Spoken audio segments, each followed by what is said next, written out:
జరుగుతోంది అక్కడ అమరావతిలో. మీకు మాత్రమే సొంతమవుతుంది అనుకున్న దాన్ని ఏమి చేపలంటారయ్యా, పులస రేపొద్దున ఖచ్చితంగా 2-3 సంవత్సరాల్లో మీరు అమరావతిలో చూడబోతున్నారు. అప్ స్ట్రీమ్ కి ఇవ్వబోతున్నాయి. అదే పులసల్లో మీకు అమరావతి దాంట్లో మీకు పట్టించి మీ అందరికి ఇవ్వబోతున్నాం.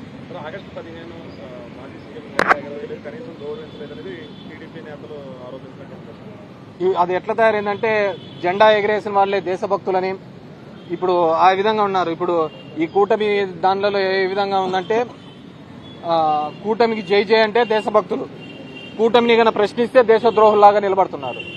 దేశభక్తి అనేది జెండా ఎగరేస్తేనో లేకుంటే దాని మీద ఆ రోజు చాక్లెట్లు పంచుతూనే ఉండదు. ఈ దేశం యొక్క సమగ్రతకు ఇక్కడున్న దానిలో ఐక్యంగా పోరాడినప్పుడే ఉంటుంది. ఈ రోజు దేశభక్తి ప్రజాస్వామ్యం గురించి మాట్లాడుతున్న వీళ్ళు కోర్ట్ ఆర్డర్ని ఎందుకు ఇంప్లిమెంట్ చేయడం లేదు మాట్లాడే వాళ్ళందరూ ఆలోచించుకోవాలి. ఎనీథింగ్ ఎల్స్ అన్న మాట్లాడతారు.